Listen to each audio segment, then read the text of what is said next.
আমরা আমার বাতিজা রুদ্র মিজান আজকে ঢাকা থেকে আসার পরে আমাকে ফোনে বললো যে চাচা আমরা পিআইসির বাঁধগুলো দেখবো। আমি বললাম কোথায় যাবে? বললো যে আমরা মাছরাঘাট যাবো। মানে মাছরাঘাট আমাদের দিরাই উপজেলার মাঝে এইটা গুরুত্বপূর্ণ একটা বাঁধ। তাই আমিও আমার চাচার সঙ্গে আসলাম, এসে যে দেখলাম চাচা যে কথাটা বলেছেন এই দিকে আমি আর যেতে চাই না, কিন্তু আমরা চাই, আমিও কৃষকের সন্তান, ওখানে যারা আমরা সবই কৃষকের সন্তান, কিন্তু কৃষকের ধান যদি গুলায় না উঠে তে মাছ কিনতে পারবো না, বাজার করতে পারবো না।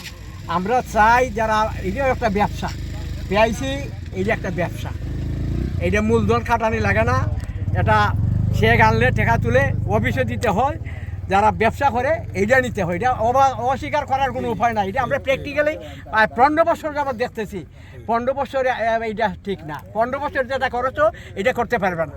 নাসির চৌধুরী দিরাই সাল্লার এমপি, উনি বারবার উপজেলা চেয়ারম্যান ছিলেন, উনার নির্দেশে সমস্ত দিরাই সাল্লাহ চলছে, এবারও চলবে।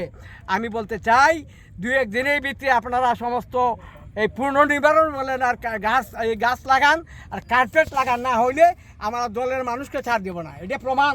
আমি যদি আমার স্বজন প্রীতি করি, আমার দলের বাইকে বাঁচানোর চেষ্টা করে, তাহলে দিরাই সাল্লাহ নাসির চৌধুরীর নেতৃত্ব ঠিকই থাকবে না। নাসির চৌধুরী একটি সঠিক মানুষ, উনার নেতৃত্বে আমরা দেখেছি। এইবার কেউ কেউ বলেছিল বুটের আগে যে 4টি একটা চেয়ারে 4টি পায়া, একটি পায়া নাই, কিন্তু দিরাই সাল্লার মানুষ নাসির চৌধুরীকে সম্মান দিয়েছে। সেই সম্মান আমরা বিএনপি, ছাত্রদল, যুবদল, স্বেচ্ছাসেবক দল এবং জনগণ আমরা এটা রক্ষা করতে চাই। তাই আমি আমার বক্তব্য দীর্ঘায়িত করবো না, আপনারা সঠিক করুন। আমরা আবারও কিছুদিনের ভিতরে আবার পুনরায় দরকার হলে আমরা আবার আসবো, আসে দেখবো এই বাঁধ পুনর্নির্মাণ হয়েছে কিনা, ভালো হয়েছে কিনা। সকলকে ধন্যবাদ। আসসালামু আলাইকুম।